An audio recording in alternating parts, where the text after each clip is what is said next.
देखो, जब इसका एरिया निकालना था, क्षेत्रफल, तो क्या करना था, जो वृत्त था उसको छोटे छोटे टुकड़ों में, मतलब त्रिज्या के हिसाब से कई टुकड़े छोटे छोटे काट लिए, ऐसे काटते चले गए, है ना बेटा। ये कई टुकड़े हमने इसके कर दिए, और जितने पतले पतले टुकड़े होंगे उतना सही रहेगा। अब इन टुकड़ों को ऐसे एडजस्ट करना है कि एक ये त्रिज्य खंड है, ये क्या है बेटा, ये छोटे छोटे क्या है, ये त्रिज्य खंड है, ये त्रिज्य खंड है। हमने अपने इस वृत्त को छोटे छोटे टुकड़ों में काटा था ना, है ना। क्षेत्रफल निकालना हो तो कैसे निकलेगा, बहुत सिंपल है। क्या करो, वृत्त का क्षेत्रफल चाहिए ना हमको, देखो कैसे निकलेगा। अब अगर कहा जाए कि तुम इस एरिया को नापो इसे, तो इसको नापना बड़ा मुश्किल है।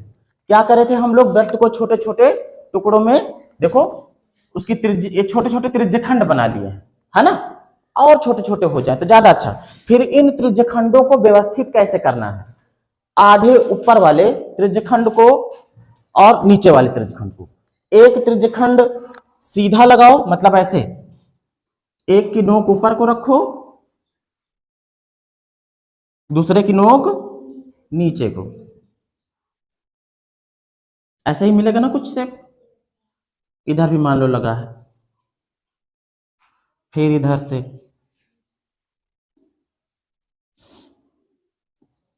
फिर इधर से एक रख दो, फिर इधर से एक रख दो। ये तो मैंने थोड़ा बड़े बड़े बनाए, चौड़े चौड़े। जितने ही पतले रखोगे उतना ही ये यहाँ का घुमाव क्या है, कम होता चला जाएगा। जो ये परिधि का हिस्सा दिख रहा है ये क्या होता जाएगा, कम होता जाएगा। फिर अब एक को इधर से लगा दो, फिर एक इधर से लगा दो, मतलब एक ऊपर से नीचे को लगाओ तो एक नीचे से ऊपर को लगाओ।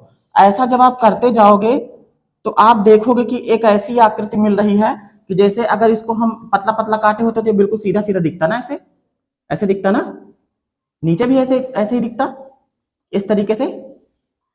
अब ये आकार कैसा दिख रहा है, ये तो आयत जैसा दिखने लगा ना बेटा, कैसा दिखने लगा, आयत जैसा। मतलब जो वृत्त का क्षेत्रफल है उसको हमने कटिंग करके एक को ऊपर की तरफ, एक को नीचे की तरफ, अपोजिट डायरेक्शन में, उल्टी डायरेक्शन में सबको लगा दिया।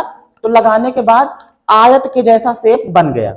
अब इसमें आयत का क्षेत्रफल लगा के हम इसका क्षेत्रफल निकालेंगे, और वो क्षेत्रफल किसका हो जाएगा, वृत्त का हो जाएगा।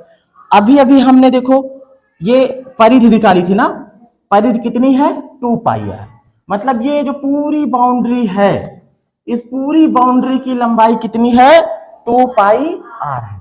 अब बेटा ये बताओ, इसमें जो टुकड़े किए थे, आधे टुकड़े ऊपर से लगे हैं, आधे टुकड़े नीचे से लगे हैं, आधे टुकड़े ऊपर से लगे, आधे टुकड़े नीचे से लगे हैं। इसका मतलब कि आधी परिधि जो है नीचे से लग गई है और आधी ऊपर से लग गई है ना।